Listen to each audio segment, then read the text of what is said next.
Assalamualaikum warahmatullahi wabarakatuh. Berjumpa kembali dengan saya pada mata kuliah Kimia Sekolah 1. Nah, pada pertemuan kali ini kita sudah memasuki pertemuan ke-12. Pada pertemuan ke-12 ini kita akan membahas mengenai soal-soal pada materi hidrolisis garam.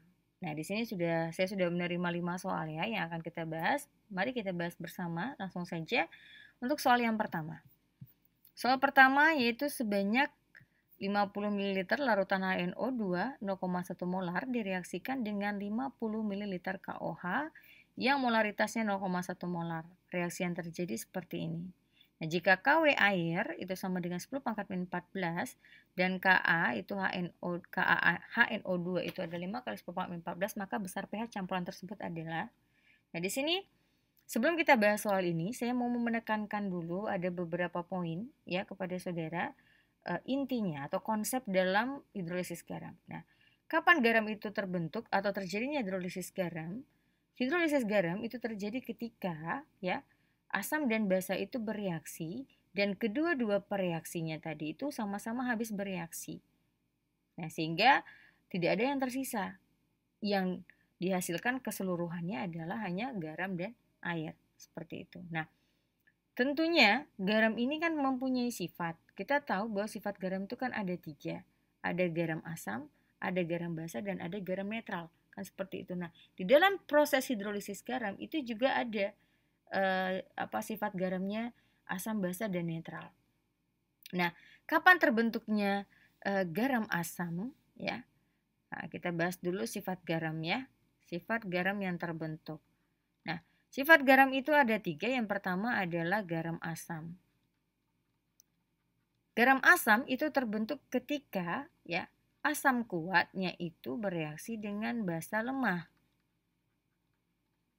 Nah, sehingga sifat garamnya yang terbentuk adalah garam asam. Ya. Selanjutnya yang kedua ada garam basa. Garam basa itu terbentuk jika ya asam lemah itu bereaksi dengan basa kuat. Nah, itu dia. Selanjutnya yang ketiga ada garam netral. Garam netral itu terbentuk jika asam kuat bereaksi dengan basa kuat.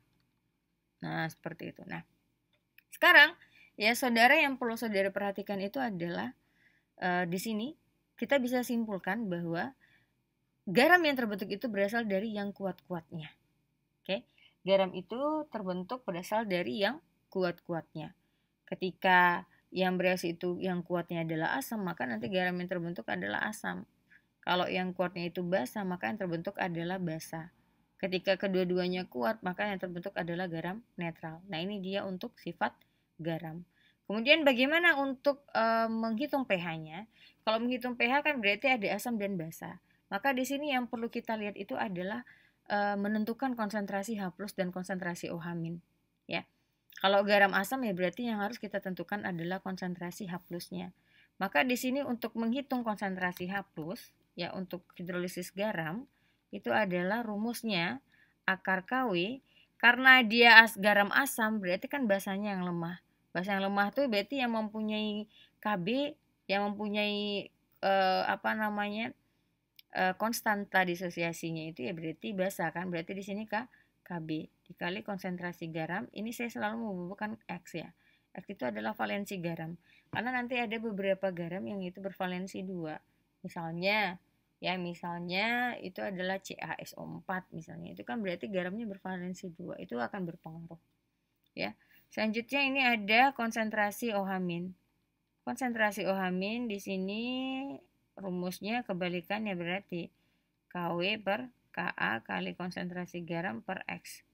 Nah, di sini yang perlu saudara lihat ya. Ini kan H+, berarti lawannya Kb. Kalau OH- berarti lawannya Ka. Gitu. Karena biasanya kan kalau kita H+-nya berarti Ka gitu kan yang ada di pikiran. Sekarang kalau untuk hidrolisis garam itu dia terbalik. Oke, lanjut kita langsung bahas soal ya. Kalau ketemu soal seperti ini berhubung soalnya hidrolisis garam sebenarnya nggak perlu kita reaksikan.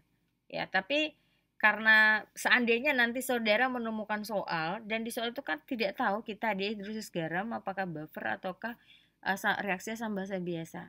Nah, maka di sini kita harus mereaksikannya Ya, kita harus lihat, kita harus tentukan apakah benar-benar dia ini habis bereaksi atau tidak. Oke. Baik, kita bahas dulu. Kalau ketemu seperti ini ya berarti kita cari dulu yang namanya mol mula-mula.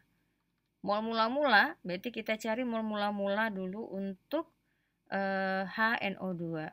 HNO2 molnya berarti kan molar kali volume. Molarnya ini kita nggak perlu ubah ke liter ya volumenya, tetap mililiter saja karena nanti kan dicoret-coret juga. Oke, di sini berarti 0,1 molar. Molar itu kan mol per liter. Dikali di sini 50 mililiter. Maka di sini dapatnya, ini liternya saya coret ya. Maka dapatnya adalah 0,1 kali 50. Berarti 5 mili, M-nya masih ada, milimol. Oke. Nah, maka di selanjutnya di sini itu sudah HNO2, sudah tahu mol mula-mulanya. Selanjutnya kita cari mol mula-mula dari KOH.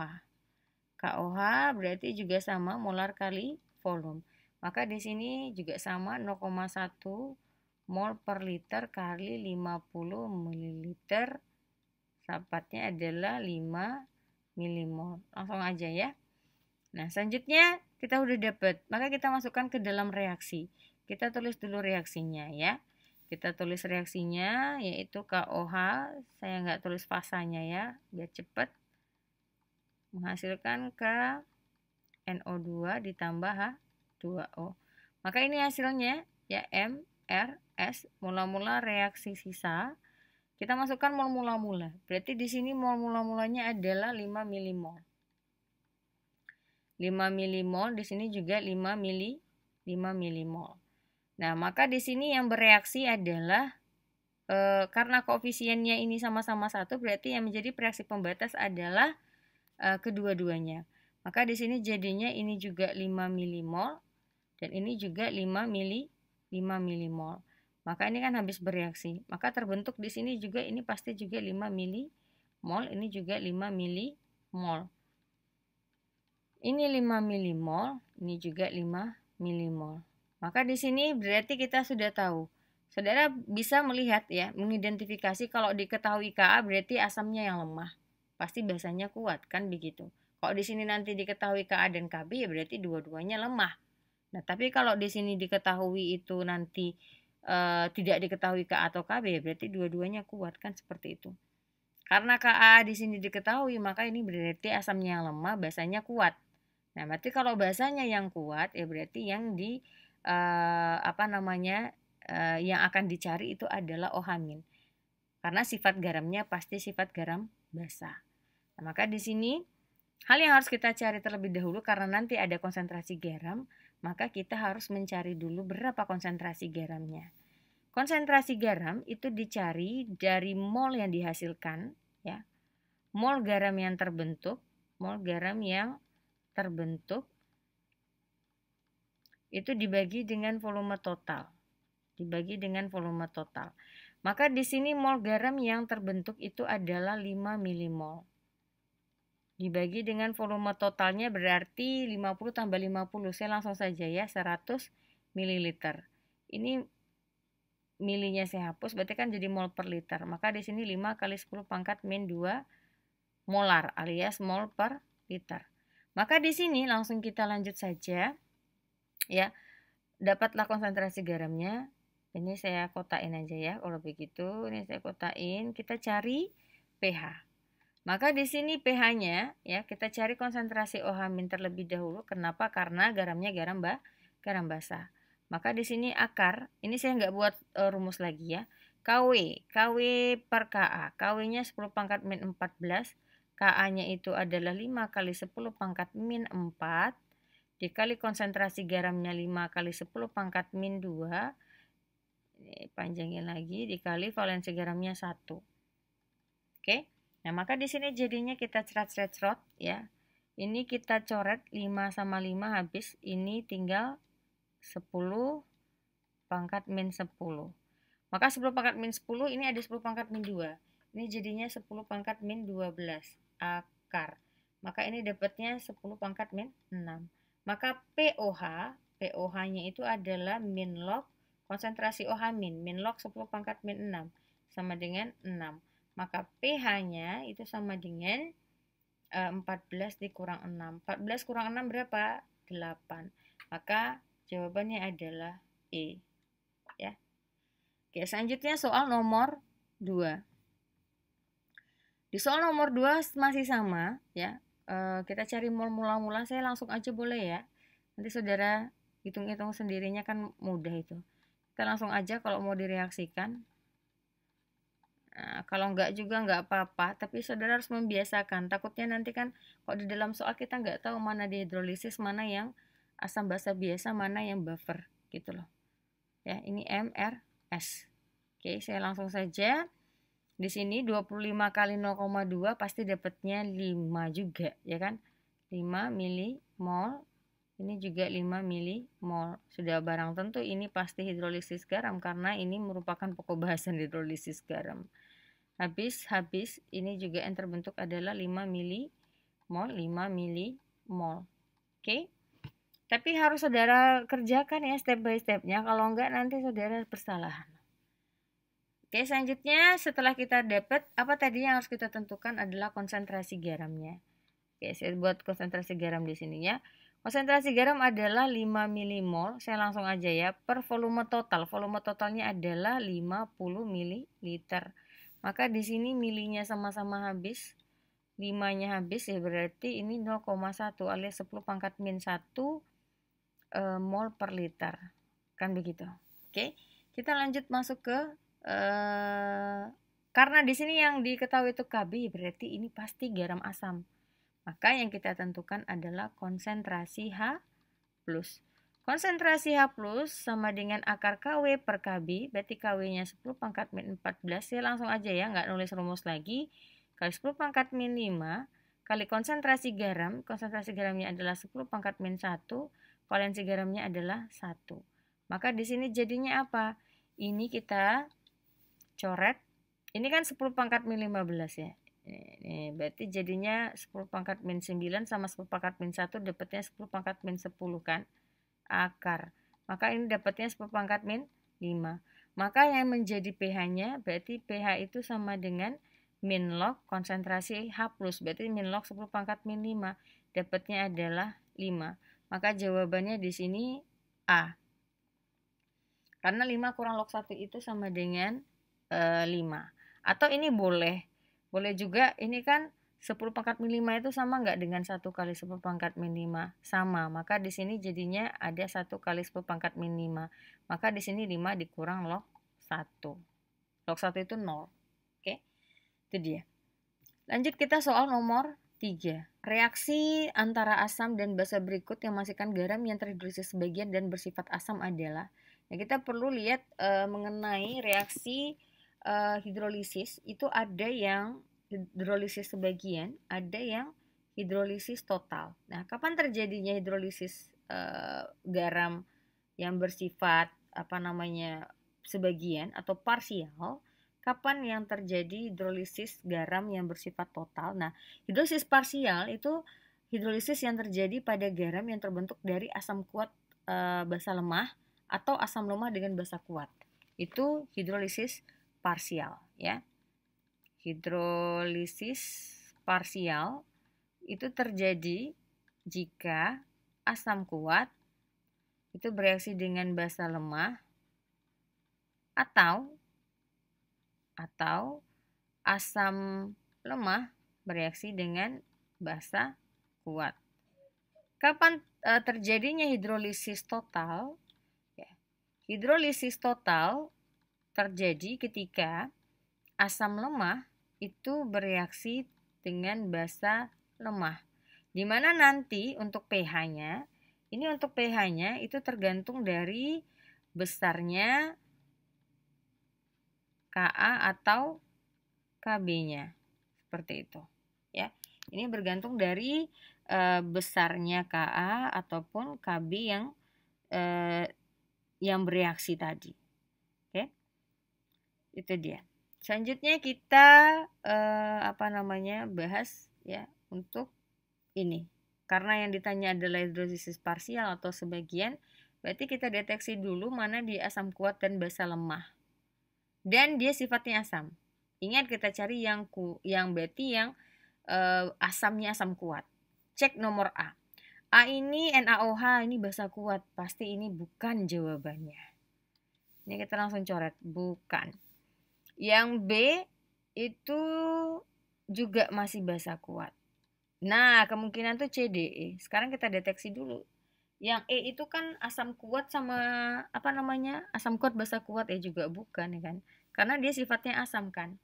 Sekarang kita lihat di sini. Ini kalau kita reaksikan HCl sama NH4OH itu dia valensi 1. Jadi kalau mau direaksikan ya berarti koefisiennya sama-sama 1. Berarti jumlah mol asam dan basa harus sama. Nah, gitu. Oke, kalau mau dibuat juga ya, kita buat dulu. Reaksinya HCl ditambah, ini jauh kali Cl-nya ya, HCl ditambah NH4OH itu menghasilkan NH4Cl tambah H2O. Kan begitu ya? Nah, ini kan berarti, ini kan kalau kita lihat ini sudah setara. Berarti di sini kan koefisiennya sama-sama 1. Berarti kita carilah milimolnya yang sama. Nah, dari ini kita bisa deteksi nih pasti C jawabannya. Karena kalau yang D itu kan NH4OH-nya 0,2 molar. Berarti NH4OH-nya berlebih jadinya. Maka jawabannya adalah C. Kenapa? Karena milimolnya atau mol mula-mulanya antara asam dan basa adalah sama. Sementara dia adalah asam basa bervalensi 1 yang koefisiennya berarti sama-sama 1 sehingga milimol ataupun mol mula-mulanya itu harus sama sehingga agar terjadi proses hidrolisis. Maka jawabannya C. Oke. Selanjutnya soal nomor 4. Sebanyak P garam CH3COONa dilarutkan dalam 1 liter air menurut persamaan reaksi. Jika KaCH3COOH adalah, ini kayaknya 10 pangkat min 5 ya, bukan 10 kurang 5, 1 kali 10 pangkat min 5, dan pH larutan yang terbentuk sebesar 9, maka banyak P garam yang harus dilarutkan adalah. Nah, ini kita lihat, ini juga reaksinya valensi 1. Maka kita lihat dulu. Ini CH3COONa, berarti dia asalnya ini dari basa kuat. Maka ini adalah garam basa. Kalau garam basa, berarti pH garam basanya tadi adalah 9 kan? Nah, maka di sini kita cari pOH-nya. pOH sama dengan 14 kurang 9 sama dengan 5. Maka konsentrasi OH-nya itu adalah 10 pangkat min 5. Karena konsentrasi OH- 10 pangkat min 5, kita langsung aja ke dalam rumusnya. Konsentrasi OH- tadi rumusnya apa? Konsentrasi OH- itu rumusnya adalah akar KW per KA. KA-nya ada kan ya? Ini KA-nya ada kali konsentrasi garam kali X. Karena dia valensi 1, ya berarti enggak terlalu sulit ya. 10 pangkat min 14 dibagi dengan KA-nya adalah 10 pangkat min 5. Konsentrasi garamnya yang ditanya, ini 10 pangkat min 5. Ya ini akar konsentrasi garam kita tanya X. Kok X sih? 1 ya. Kok X? 1. Maka di sini ini kita kuadratkan. Untuk menghilangkan akar. Maka akarnya hilang kan dengan kuadrat. Maka ini jadinya apa? 10 pangkat min 5 kuadrat berarti 10 pangkat min 10. Karena kalau pangkat itu jika 10 pangkat min 5 kali 10 pangkat min 5 jadinya 10 pangkat min 10 ya. Ya, ketika pangkat itu dikalikan ya berarti dia dijumlahkan. Pangkatnya dijumlahkan ya. Untuk perkalian pangkat dijumlahkan. Oke. Ini akarnya hilang. Maka jadinya ini saya coret dulu. Saya coret dulu ya. Saya coret aja dulu. 10 pangkat min 9 kan. 10 pangkat min 9 kali G. Ya. Maka di sini konsentrasi garam sama dengan 10 pangkat min 10 dibagi dengan 10 pangkat min 9. Dapatnya 10 pangkat min 1 alias 0,1 molar. Nah, ini garamnya dapatlah 0,1 molar. Maka di sini ini saya garis saja. Ya, kita cari di atas. Ya, ini ya lari ke atas. Maka dapatnya Konsentrasi garam tadi itu rumusnya apa? Konsentrasi molaritas gram per mr kali 1000 per volume ya. Karena ini volumenya 1 liter loh. Enggak apa-apa lah ya. Gram per mr kali 1000 per volume. Atau kalau enggak mau pakai mol per liter juga boleh ya. Oke, kita ganti aja jadi mol per liter boleh. Oke, ini kita ganti jadi mol per liter aja ya. Ini kita hapus dulu. Kita ganti mol per liter ya. Karena satuannya dalam liter volumenya. Oke. Nah, di sini jadinya mol per liter atau mol per volume. Mol itu adalah gram per mr per liter kan gitu. Gramnya ini molaritasnya 0,1 molar. Molar berarti di sini mol per liter dikali ini gram. Gram yang ditanyakan ya. P gram kan. Nah, mr-nya itu adalah mr-nya CH3COONA. MR-nya berapa itu? C-nya ada 2, berarti kita hitung dulu MR-nya ya. MR-nya, C-nya ada 2, berarti 24 tambah H-nya ada 3, tambah 3. O-nya ada 2, 32, tambah Na itu 23.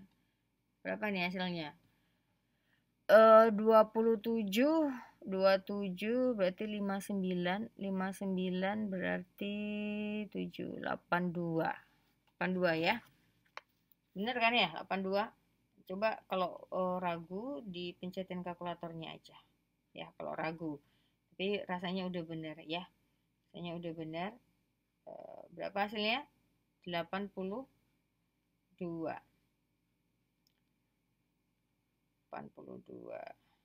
Oke, kita tulis ya.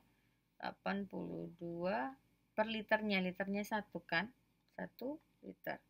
Ini MR itu satuannya